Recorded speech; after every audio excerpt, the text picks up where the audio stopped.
नमस्कार, मैं हूं संजय शर्मा। आप देख रहे हैं 4 PM news network. Jammu Kashmir और हरियाणा शायद भारतीय जनता पार्टी के हाथों से दोनों राज्य फिसल रहे हैं। प्रधानमंत्री जी सिंगापुर में ढोल बजा रहे हैं। ब्रजभूषण सिंह भारतीय जनता पार्टी के पूर्व सांसद, जिनकी वजह से भाजपा की ऐसी की तैसी हो गई, वो ऐलान कर रहे हैं कि बीजेपी मुझसे कहे तो मैं जाके विनेश फोगाट चुनाव लड़ती हैं तो उनको अगर उनके क्षेत्र में जाके प्रचार कर दूंगा, विनेश हार जाएंगे। क्या गजब का कॉन्फिडेंस है, क्या गजब का आत्मविश्वास है कि ब्रजभूषण सिंह जाएंगे और विनेश के क्षेत्र में प्रचार करेंगे और विनेश हार जाएंगी। मतलब वो महिला लड़की, वो लड़की जिसने पूरे दुनिया में भारत का नाम बढ़ाया था। ओलंपिक में जब उनके जरा से 100-150 ग्राम वजन ज्यादा होने से वो डिस्क्वालीफाई हुई, पूरा देश रो दिया था, क्योंकि एक गोल्ड मेडल आके मिलता हुआ हमें दिख रहा था, हमारी झोली में था। लेकिन पूरे देश ने कहा विनेश हम तुम्हारे साथ खड़े, तुम देश की बेटी हो। और याद करिए, जिस दिन देश की संसद का उद्घाटन था, गृह प्रवेश होता है, मेरे आपके मकान का गृह प्रवेश होता है, दुकान का गृह प्रवेश होता है, कोई अशुभ काम नहीं करते, किसी पे चिल्लाते नहीं है, किसी को डांटते नहीं है, किसी से नाराज नहीं होते। लगता है कि आज तो पवित्र दिन है। उस दिन संसद का उद्घाटन था और ये महिला खिलाड़ी सड़क पे घसीटी जा रही थी। संदेश था कि देखो, अगर मुझसे टकराओगी तो सड़क पे घसीटी जाओगी। जब नाश मनुष्य पर छाता है, पहले विवेक मर जाता है। ब्रजभूषण सिंह के बयान में, इस बयान ने हरियाणा में बची कुची कसर भी पूरी कर दी है। और हरियाणा और कश्मीर अगर हारे तो संघ कहेगा साहेब अब तुम्हारा चेहरा ना रहा काम का, किसी और चेहरे को आने दो। लड़ाई बड़ी है, मोर्चे खुल चुके हैं और इन तमाम राजनीति पर मैंने बात करी देश के कैसे जाने माने पत्रकार से, जो बड़े बड़े अखबारों के संपादक रह चुके हैं, कई इलेक्ट्रॉनिक चैनल के सलाहकार समूह संपादक रह चुके हैं, बहादुर पत्रकार हैं। मैं सीधे ले चलता हूं आपको हरियाणा में चंडीगढ़ से अजय शुक्ला जी के साथ। बहुत बेबाक और बहुत शानदार बातचीत है, पूरी सुन के जरूर बताइएगा कि बातचीत लगी कैसे। चलते हैं अजय शुक्ला जी के पास। 4 PM न्यूज नेटवर्क में स्वागत है अजय शुक्ला जी आपका। मेरा बड़ा मन था कि एक बहादुर पत्रकार से बात की जाए, तो आपसे बहादुर इस देश में कौन पत्रकार होगा। बड़े बड़े अखबारों के आप संपादक रहे, लेकिन कभी आपने अपनी कलम को नहीं झुकने दिया। अब हरियाणा में बैठे हुए हैं तो हरियाणा आजकल गर्म है, राजनीति को लेके गर्म है। विनेश फोगाट, बजरंग पुनिया की कांग्रेस ज्वाइन करने के बाद गर्म है, लेकिन ब्रजभूषण सिंह ने बयान दिया है कि इनकी क्या हैसियत है। मैं अगर विनेश फोगाट के खिलाफ मुझसे बीजेपी कहेगी मैं जाऊंगा और मेरे जाने से चुनाव हरा दूंगा मैं तो जाके। तो ब्रजभूषण सिंह जी ने भास्कर में उनका इंटरव्यू चल रहा है कि भाई मैं विनेश फोगाट तो क्या कांग्रेस के मोहरा था ये तो, और मैं जाऊंगा तो मैं जब चाहूंगा तब चुनाव हरा दूंगा। क्या वाकई में ब्रजभूषण सिंह आएंगे और अगर विनेश फोगाट चुनाव लड़ती हैं तो ब्रजभूषण सिंह हरा देंगे उनको? मैं ये कहता हूं ब्रजभूषण सिंह की औकात नहीं है उस क्षेत्र में घूमने की, और यदि हिम्मत है तो अकेले अपनी अपनी फोर्स रखें। ये जो पुलिस उलिस और ये सुरक्षा हटा के देख लें, मुझे लगता है जाट इतना मारेगा ना कि ये पहुंच नहीं पाएंगे। मैं बड़े बड़े ईमानदारी से कह रहा हूं, ब्रजभूषण शरण सिंह की औकात नहीं है। तो मैं तो कहूंगा कि आए, और आना चाहिए यदि वो जहां से भी लड़ती है, और इसको फिर देखें हरियाणा क्या है। और ये ब्रजभूषण शरण सिंह आ गए तो ये भी जान लीजिए, भारतीय जनता पार्टी को यदि 20 सीटें आ रही होंगी तो कम से कम 10 तो और हार जाएंगे। बाप रे बाप। तो आप इससे समझ लीजिए ब्रजभूषण शरण सिंह ये गलत फहमी का शिकार वही हो। मैं तो मतलब जो स्थिति उनकी देखता हूं, मुझे लगता नहीं है कि उनके अंदर इतना मादा होगा, क्योंकि वो यदि ये दिखा दे तब तो मैं उन्हें बड़ा वीर मानूंगा। मैं मानूंगा हाँ वो राजपूत की औलाद, बड़ी ईमानदारी इसमें मुझे नहीं लगता है। तो इसलिए वो जितना जहां पे अपनी बकैती दिखा रहे हैं वहीं दिखाते रहे, बने रहे हीरो, जीतते रहे, वो अलग विषय है। लेकिन मैं चूंकि जहां कैसरगंज से उनका बेटा आजकल सांसद हो गया उनकी जगह, तो वहीं पे मेरी भी अपनी जमीन है, मझारा पड़ता है, गांव का नाम है मझारा तोकली, वो कैसरगंज ही तहसील क्षेत्र में आता है।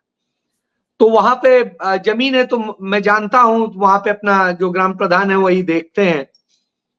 तो मुझे उनसे मैंने पूछा, तो उन्होंने एक चीज बताई कि भैया जब पैसा मिल रहा है तो काहे ना लो, इतना पैसा कौन देता है। तो स्वाभाविक सी बात है, वो जिस बूते जीते हैं उसमें पैसा बड़ी चीज है, कुछ और हो। लेकिन आपको एक चीज बताएं, आप देखिएगा कैसरगंज क्षेत्र से उन्हें वोट उतना नहीं मिला है, उन्हें दूसरे पयागपुर और उधर के इलाके से मिलता है। तो ये सारी वजह है। तो इसलिए मुझे नहीं लगता है कि वो ऐसा करेंगे, और या भारतीय जनता पार्टी, इसीलिए तो वो कह रहे हैं कि पार्टी का है। अरे ऐसे ही चले जाओ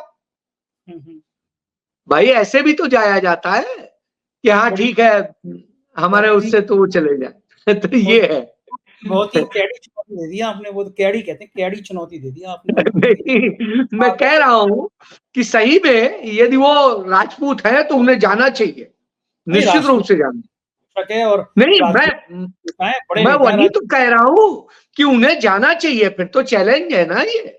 फंसा रहे हैं आप उनको, मतलब आपको पता है कि हरियाणा में क्या हाल होगा, फंसा रहे हैं आप चुनौती किसी जाए करने को। मुझे बताइए अजय जी, आप तो इतने सीनियर जर्नलिस्ट हैं, बड़े बड़े अखबारों के संपादक रहे हैं, कई नेताओं से आपको बहुत करीबी आपके संपर्क हैं, बड़े बड़े नेताओं से आपके संपर्क हैं, प्रधानमंत्री को कवर किया है, वाजपेयी जी को, बड़ी बड़ी स्टोरी प्रधानमंत्री जी पे की है, और आपके व्यक्तिगत भी बड़े अच्छे रिश्ते थे।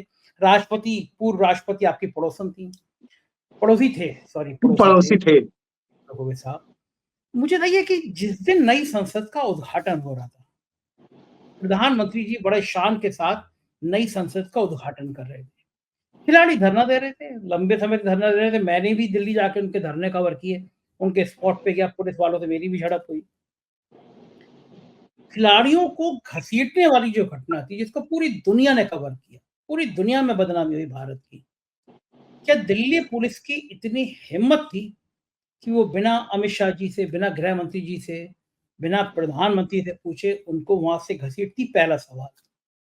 और अगर उन्होंने अनुमति दी थी कि बहुत हो गया, इन खिलाड़ियों को भगाओ यहाँ से, कोई हमारे आपके घर में कोई पवित्र काम होता है, कोई दुकान का उद्घाटन होता है, कोई घर का गृह प्रवेश होता है, उस दिन हमें गुस्सा आ भी रहा होता है, तब भी हम संयम रखते हैं कि आज बड़ा शुभ काम है, हमें अशुभ कोई बात नहीं करनी, गुस्सा नहीं होना, किसी का बुरा नहीं सोचना, भला सोचना। तो नई संसद का जिस दिन उद्घाटन हो रहा था, उस दिन ये सारा कांड क्यों किया प्रधानमंत्री जी ने? एक दिन आग पहले कर लेते, एक दिन बाद कर लेते, अगर किया तो। आपको क्या लगता है कि क्या ये अहंकार था कि आज मैंने देखो नई संसद का उद्घाटन किया, आज ही मैं तुम्हें लते आता हूँ यहाँ से? और जो विनेश फोगाट और बजरंग पूनिया, साक्षी मलिक, जिस तरह से महिलाओं को घसीटा गया, एक महिला मिली जब मैं कवरेज करने गया, 65-70 साल की रही होंगी, फक कर रोने लगी, बोली मेरा कोई मतलब नहीं है, मैं बहुत दूर से थी, जब टीवी पे मैंने देखा घसीटी जा रही हूँ तो मैं आई हूँ, रोने लगी बिलक बिलक के कि ऐसा देश में ऐसी बेटियों के साथ जिन पे पूरे देश ने नाच किया है, क्यों किया होगा घटना, उस दिन क्यों किया होगा? मेरे को आज तक समझ में नहीं आया ये। देखिए, मुझे लगता है कि जब एक कहा जाता है जब घमंड चढ़ जाता है ना, तो दिमाग में चढ़ जाता है, आदमी सोचता है मुझसे ज्यादा तो कोई नहीं। अच्छा एक बात बताइए, हम विनेश फोगाट को दोष दे देते, हम बजरंग पूनिया को दोष दे देते, हम साक्षी मलिक को दोष दे देते, प्रधानमंत्री नरेंद्र मोदी के साथ में लंच डिनर जो भी करते हुए, उस समय उसने उनको अपनी बात बताई थी और उनसे वो दर्द साझा किया था। ऐसा नहीं है कि उसने, और प्रधानमंत्री ने उससे क्या कहा था, नहीं तुम बहुत वो हो और तुम ये करोगी और बाकी मैं इसको करवाता हूं। और आप बताइए, साल उसने इंतजार किया, कुछ नहीं। और जब ऐसा ना हो तो उन घटनाओं पे जिन पे आप कोई संजीदा नहीं होते हैं देखने पे, और इसके बाद सिर्फ फोटो खिंचाने और वीडियो बनाने के लिए, स्वाभाविक सी बात तकलीफ होगी। वही तकलीफ थी उन लड़कियों। और आप बात करिए तो पता चलता है कि किस किस तरीके के हालात हुए। कोई लड़की इतना एक्सट्रीम जाकर के तभी करती है जब कोई बहुत गंभीर मसला होता है, और अपना कैरियर, अपना सब कुछ दांव पे लगा के करते हैं।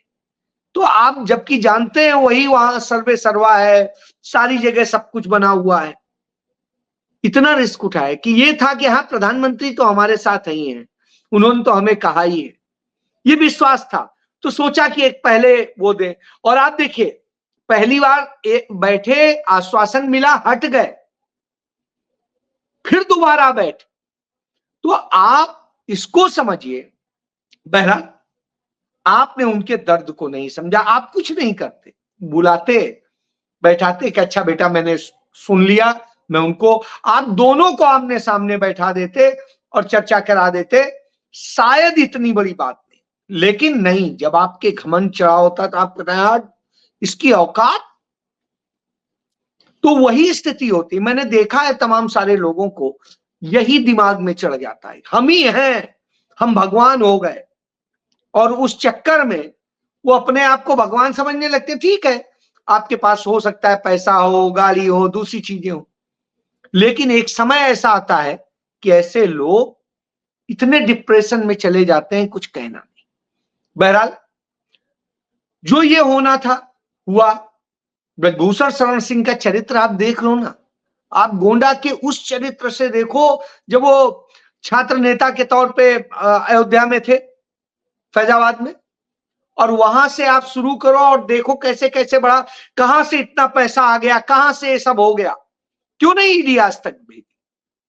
और प्रधानमंत्री चाह ले तो ब्रजभूषण शरण जैसे लोग औकात है कि उसके बाद बोल पाएंगे, दिख पाएंगे। आप ये समझ लीजिए कि कोई हिम्मत नहीं है, चाहते तो अरे क्या होता, एक सीट हार जाते ना, लेकिन प्रधानमंत्री का कद कितना बड़ा हो जाता। लेकिन इसमें वास्तविकता कुछ और छिपी है, जो क्षण के जानकारी आती है, तमाम लोगों के उसने शौक पूरे कराए, और जब वो शौक पूरे कराता है तो स्वाभाविक सी बात है उसको बचाना भी हमारी जिम्मेदारी हो जाती है। और वही हुआ, शायद यही वजह थी कि उतने पवित्र दिन, जिस दिन आप गृह प्रवेश की तरह से कर रहे हैं, मतलब संसद प्रवेश कर रहे हैं, और जिंदगी भर के लिए लिख जाएगा कि यह भारत की यह संसद किसने बनाई थी, तो आएगा कि हाँ नरेंद्र मोदी थे जिन्होंने वो किया था। वो इतिहास लिखवाने का जब आप काम कर रहे थे, उस वक्त में ये करा रहे थे, यानी आपके अपने चंद्रमा में दाग लगा रहे थे, वो काला दाग, तो वह लगाया है। वो है ना कि जब नाज मनुष्य पर छाता है पहले विवेक मर जाता है, वही बिल्कुल। वही वाली बात है। अच्छा मुझे बताइए कि आप तो इस समय चूंकि हरियाणा में ही हैं और हरियाणा की राजनीति को बहुत करीब से देखते हैं, इस घटना का हरियाणा के चुनाव पर कितना असर पड़ रहा है? भारतीय जनता पार्टी की हालत जो पतली बताई जा रही है, उसका इस घटना से, खिलाड़ियों की घटना से कितना संबंध है? बहुत ज्यादा फर्क पड़ेगा, क्योंकि देख लीजिए, एक मिनट संजय जी, अभी ओलंपिक हुआ है, ओलंपिक में हमारे पास 5 मेडल आए, 5 में से 4 हरियाणा ने दिए। ठीक बात है, ठीक। भले ही उसको बजट 60 करोड़ मिला है, और गुजरात को बजट 460 करोड़ मिला है। अरे बाप रे बाप। लेकिन गुजरात का एक भी व्यक्ति खेलने की स्थिति में नहीं था, गया जरूर था लेकिन कहीं खेलने की स्थिति में नहीं था। और उस हरियाणा में इतने लोग थे कि उनमें छटनी करनी पड़ रही थी। तो आप समझिए, तो जो भी आज सम्मान आया है वो आया है। तो हरियाणा खेलने के लिए जाना जाता है। जाटों में ये वैसे भी बहुत ज्यादा प्रिय है, खेल के प्रति लगाव है, और इसके अलावा हरियाणा में रहने वाले उनके कारण दूसरे भी जातियों के लोगों में भी है। तो यानी आप ये समझ लीजिए इसका लगाव बहुत ज्यादा है। अब आप देखिए, योगेश्वर दत्त ब्राह्मण है लेकिन खेलता है, ठीक है। इसी तरीके से कई और खिलाड़ी, एक लड़की अभी जीती है तीरंदाजी में, निशानेबाजी में, वो भी जो है वो दूसरे समुदाय से। तो इस तरह से आप ये समझिए कि वहां पर खेल लोगों के जीवन का हिस्सा है, और इसलिए हर गांव इस पर चर्चा करता है। खापे इसको लेके गंभीर होती है। तो निश्चित रूप से आप ये मान के चलिए, ये इमोशनल टच है।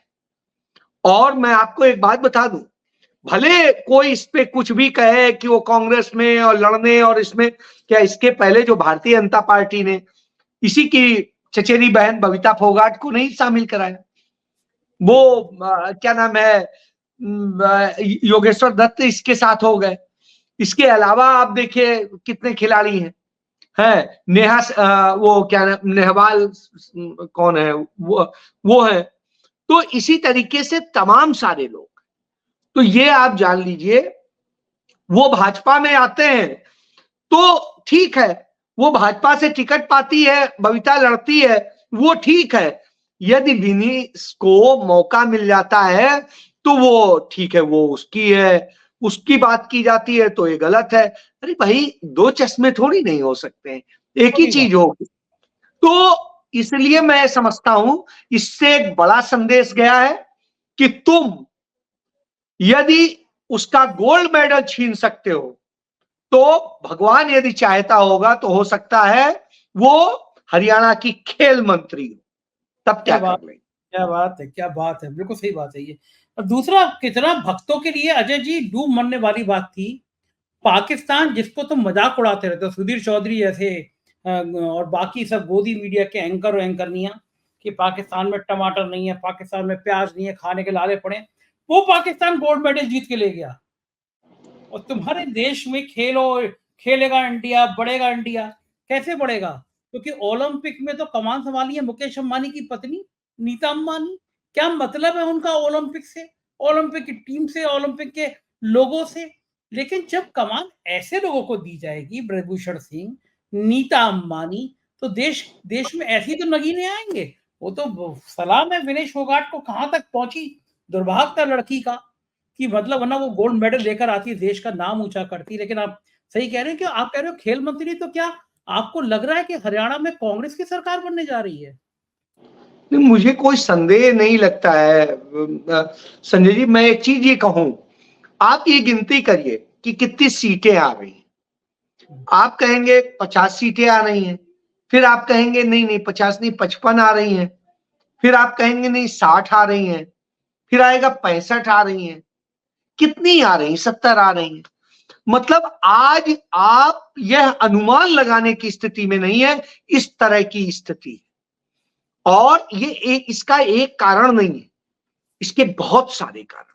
देखिए, यह एक इमोशनल कारण है जो महिला पहलवानों वाला है।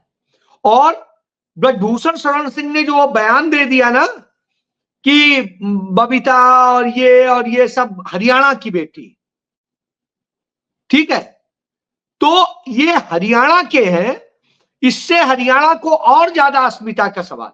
मैं एक उदाहरण आपको देता हूं, 1989-90 की बात, चौधरी देवीलाल मुख्यमंत्री हुआ करते थे और फिर वो डिप्टी पीएम बना लिए गए। और जब डिप्टी पीएम बन के गए तो इस्तीफा देना था, तो उन्होंने अपने बेटे ओम प्रकाश चौटाला को सीएम बनाने का फैसला किया। उन्हें किया और करने के बाद में उन्होंने उन्हें अपनी जो सीट थी महम, वहां से लड़ाने का किया।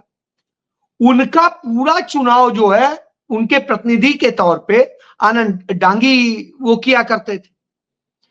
अब हुआ क्या, उन्होंने अपने बेटे को वहां से प्रत्याशी बनाने किया। खापों ने वहां जाके कहा दिल्ली में कि ये आप गलत कर रहे हैं, हम डांगी के कारण आप लोगों से वो करते थे, डांगी के साथ अन्याय मत करिए, बेटे को कहीं और से लड़ा लीजिएगा। वहां से डांगी को रहे, उन्होंने वापस कर दिया। और वापस कर दिया और उसके बाद कहा हम वहीं आके बात करेंगे। वहां आए तो खापे फिर बैठी। उन्होंने कहा कि साहब खापों का हम दिमाग ठीक करने आए। और नतीजा ये हुआ कि इतना बीभत्स हुआ कि समझिए खून की नदियां बह गई, ऐसे लोग मरे, खापों के लोगों ने मारा। महम कांड मशहूर है हरियाणा में। और चुनाव आयोग ने फिर उसको कैंसिल किया, उसमें कुछ जगह चुनाव, फिर तिवारा चुनाव हुआ, फिर चौथी बार चुनाव हुआ। अब आप सोचिए, डांगी पे एफआईआर दर्ज की गई, मर्डर की और सब कुछ सब कर लिया। अंत में स्थिति ये हुई, वीपी सिंह को अपने मंत्रिमंडल से बर्खास्त करना पड़ा, देवीलाल। तो मैं ये उदाहरण बताता हूं, यहां खापे यदि अपने मन में रख लेती हैं तो फिर लड़ाई से नहीं बात बन सकती, प्यार से तो बन सकती है। लेकिन तो भारतीय जनता पार्टी जाट बनाम गैर जाट इस मुद्दे को थोड़ा भड़काना चाहती है कि ये जाटों के खिलाफ वो पहले भी ये खेल करती रही है, तो क्या इसमें कामयाब हो पाएगी कि हरियाणा में जाट बनाम गैर जाट का एक बड़ा मोर्चा बन जाए, बीजेपी को फायदा हो जाए? देखिए, ये हो सकता था, लेकिन इस बार आप देखिए ना कि भारतीय जनता पार्टी ने बहुत ज्यादा जाटों को टिकट दे दी। जो 67 टिकट घोषित किए हैं, आप सोचिए कि उसमें 15 जाट भी है, और इसलिए इस बार ये वो खेल तो कह नहीं पाएंगे। और स्थिति क्यों, ये जान रहे हैं कि इनकी हालत खराब है। स्थिति ये है, आप देखिए 2019 का लोकसभा चुनाव हुआ था, करनाल सीट से संजय भाटिया जीता था और हिंदुस्तान में सबसे ज्यादा वोट से जीता था। और स्थिति ये होती है, इस बार वहां पर कितना अंतर था। जब मनोहर लाल खट्टर, आप सोचिए मनोहर लाल खट्टर का चेला जीतता है जिसे कोई नहीं जानता है, कितनी अच्छी जीत लाता है, और खुद मनोहर लाल लड़ते हैं तो किस हालत में आ जाते हैं। यह बताता है कि अब जो उनका पंजाबी वोट बैंक था और दूसरा था, वो खिसक चुका है। क्यों खिसक चुका है, सुनिए। एमएसएमई एक बड़ा सेक्टर है हरियाणा में, वही बेसिकली धंधा चलाता है, वो पूरी तरह से बर्बाद कर दिया गया। किसानी वो बर्बाद हो गई। अब एक बताइए, किसानी में सबसे ज्यादा, किसान से भी ज्यादा फायदा कौन उठाता है? आढ़त वाले, है ना, उसकी दलाली करने। और वो कौन होते हैं? वो बनिए होते हैं, पंजाबी होते हैं, कुछ और होते हैं, तो इस तरह खत्री होते हैं। तो ये आप समझिए कि वो सारा जो मुनाफा कमाते थे, उन्हीं के वोट बैंक के आधार पर ये खुद को खड़ा पाते थे। आज स्थिति ये है कि अब उनके आधार पे कैसे पाएंगे, जब उन्हीं का कारोबार खा गए हो, तो वो भी नाराज है, तो वो चीज नहीं चलेगी। तीसरी, शिक्षा का कैसे बंटाधार किया है। आप देखिए, एक भी मेडिकल कॉलेज नहीं बनाया, एक भी यूनिवर्सिटी नहीं बनाई, एक भी केंद्रीय संस्थान नहीं ला पाए। जो राजीव गांधी एजुकेशन सिटी था, उसे बर्बाद कर दिया। जो यहां प्राइमरी स्कूल्स और मिडिल स्कूल्स थे, उन स्कूल्स की स्थिति यह है कि हुड्डा सरकार में 3,500 स्कूल बने थे और इस सरकार ने 5,000 से अधिक स्कूल बंद कर दिए। अब आप सोचिए, उससे लोग सफर कर रहे हैं। दूसरी चीज, जो मेडिकल कॉलेज हुड्डा के समय में या उसके पहले बने थे, उनमें फीस होती थी 2 लाख रुपए, अब वो 40 लाख। बाप रे बाप। तो यहां का सरकारी मेडिकल कॉलेज मिल जाता है, वहां लेने की बजाय वो उत्तर प्रदेश के किसी प्राइवेट मेडिकल कॉलेज को चुन लेता है, वो कम पैसे में हो जाता है। तो मेरे अपने 2-3 परिचित हैं, उन्होंने यही किया। तो मैं ये उदाहरण बताऊं कि इस तरह की स्थिति है। फिर आप देखिए, लेकिन एक काम बीच में, सॉरी मैं आपको टोक रहा हूं, एक काम तो अच्छा कि शराब सस्ती कर दी वहां पे, है ना? है? शराब सस्ती कर दी वहां पे, शराब सस्ती हरियाणा में।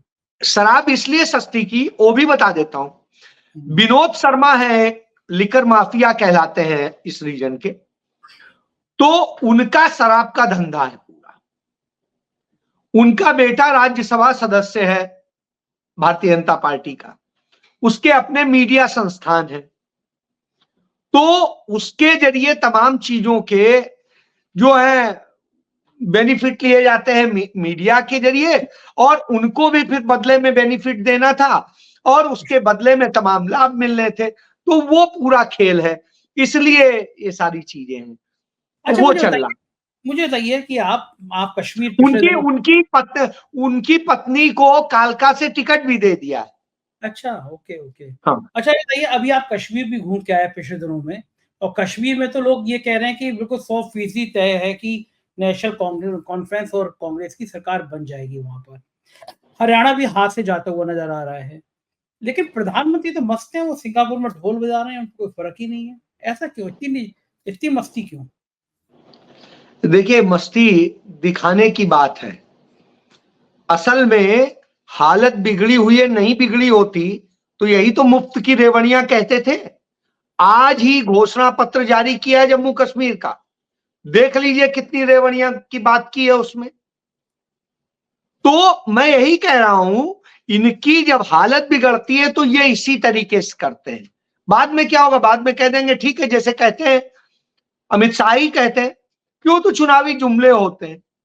तो साहब, इनका असल में कैरेक्टर कुल मिला के ये है, इन्हें एक भरोसा है नफरत पे कि हम लड़ा लेंगे, एक भरोसा है कि हम कहां तोड़फोड़ कर लेंगे, तीसरा जो संस्थाओं का और जांच एजेंसियों का इस्तेमाल करते हैं वो है। तो ये सारी चीजें कहीं ना कहीं इनके साथ हैं, उनसे जो ये उठा लेंगे। इसका उदाहरण देता हूं, आप सोचिए, टिकट दी इन्होंने, सागवान है, उनको मुलाना से, उनके बेटे को कुरुक्षेत्र का डीसी लगा दिया। अब क्या हुआ कि वो बिल्कुल मुलाना की पूरी सीमा ही कुरुक्षेत्र से जुड़ी हुई है। अब कैसे उसका लाभ आराम से मिल जाएगा, वो पूरा खेल किया गया। तो इस हाँ, तरह से खेल करते हैं। सांगवान के नाम से याद आया मुझे, दादरी में बलात्कारी, देखिए बंगाल में रो रहे हैं, दर्द आंसू बहा रहे हैं कि बंगाल में रेप हो गया डॉक्टर के साथ। अच्छा है, दर्द होना भी महसूस होना चाहिए, पूरे देश को बंगाल की लड़की के संग खड़े होना चाहिए। लेकिन जो बलात्कारी सजायाफ्ता बलात्कारी है राम रहीम, वो पैरोल पे एक के बाद एक करके छूटता रहा। राष्ट्रपति को भी दिखाई नहीं दिया, उनके दिल में भी दर्द नहीं हुआ राम रहीम को लेकर। और जो जेल सुपरिटेंडेंट इतना मेहरबान था, जो जेलर इतना मेहरबान था राम रहीम पे, यानी जिस बलात्कारी के लिए संरक्षण दे रहा था, उसको दादरी ने टिकट दे दिया। बदले में कांग्रेस से मनीषा सांगवान मांग रही है, बहुत पढ़ी लिखी और दिल्ली के बहुत सबसे शानदार स्कूल की कॉलेज की पढ़ी लिखी महिला है। कांग्रेस ने अगर टिकट दे दी, जीत भी जाएंगे मनीषा जी, लेकिन इनको शर्म नहीं आती है, बलात्कारी को संरक्षण देने वाले को टिकट दे रहे हैं, इस माहौल में टिकट दे रहे हैं। इसका मैसेज जाएगा क्या? नहीं, ये सारे संदेश जा रहे हैं संजय जी। मैंने क्यों कहा कि आप नंबर गिनिए कितनी आ रही सीटें, ये इसीलिए मैंने कहा, क्यों का यहां पर हिंदुस्तान का जो पूरा बेरोजगारी दर है, वो पूरे हिंदुस्तान के इतिहास की जो आजाद भारत के बाद में सबसे ज्यादा है। अब आप देखिए वो कितनी है, 7.5%। लेकिन हरियाणा की यदि आप देखिएगा तो 35%। जब बेरोजगारी 35% हो, हालत ये हो कि कॉन्ट्रैक्ट पे 15,000 के सफाई कर्मी की पोस्ट निकले, 46,000 वो लड़के अप्लाई करें जो पोस्ट ग्रेजुएट हैं, एमबीए है, इंजीनियरिंग है, या और दूसरी डिग्रियों के पीएचडी, और वो भी कॉन्ट्रैक्ट की 15,000 की पोस्ट। तो आप सोचिए कितनी बुरी दशा हो गई। डोंकी के थ्रू विदेश जाने के लिए मजबूर हो रहे हैं। यह बताता है कि हरियाणा में बद से बदतर स्थिति है। तो वो जवाब मिलेंगे। लड़कियों के आबरू लूटने की बात है, वो जवाब मिलेंगे। अग्निवीर इतनी बड़ा मुद्दा है, अग्निवीर बहुत बड़ा मुद्दा है, और वो हरियाणा के लिए ज्यादा बड़ा मुद्दा है। नरेंद्र मोदी ने रेवाड़ी में ही प्रधानमंत्री का कैंडिडेट घोषित होने के बाद किया था रैली, और वहीं कहा था हम आपके लिए करेंगे। आज स्थिति है वहीं पर उनके लिए चैलेंज है। सुनने में आ रहा है कि 25% अस्थाई दिए जाते थे, अग्निवीर 50% कर दें हरियाणा को देख के। लेकिन एक आखिरी सवाल अजय जी, अगर मान लीजिए भारतीय जनता पार्टी जम्मू कश्मीर और हरियाणा दोनों राज्य हार जाती है, तो मोदी जी की कुर्सी को क्या खतरा पैदा हो? स्वाभाविक सी बात है। अभी आरएसएस देखिए धीरे से बोलना शुरू हुआ है। आरएसएस के पास में दम आ जाएगी बोलने की, और उसके पास आधार खड़ा होगा कि देखो तुम इस तरह की स्थिति है। क्यों? आज बैसाखी के सहारे खड़ी सरकार है, और इसके बाद इनके सहयोगी भी सोचने लगेंगे कि आगे हमारा क्या होगा। क्योंकि जिस राजनीति से चल रहे हैं उससे कुछ होने हुआने वाला नहीं है। तो इसलिए निश्चित रूप से नरेंद्र मोदी की कुर्सी पूरी तरह खतरे में आ जाएगी, कहीं कोई इसमें गुंजाइश नहीं। बिल्कुल, बहुत-बहुत शुक्रिया अजय जी, आपने हमें समय दिया, आभार, थैंक यू। तो ये जो अजय शुक्ला जी बातचीत सुनी आपने, क्या बेहतरीन तरीके से उन्होंने प्रस्तुत किया, और आप क्या इस बात से सहमत हैं कि क्या विनेश फोगाट अगर ब्रजभूषण सिंह चले गए वहां पे, क्या हाल होगा ब्रजभूषण का, जो अजय शुक्ला कह रहे हैं, क्या वैसे ही होगा या ऐसा कुछ नहीं होगा? आप क्या सोचते हैं, मुझे जरूर बताइएगा। चैनल को ज्वाइन और सब्सक्राइब भी करिएगा। शुक्रिया, थैंक यू।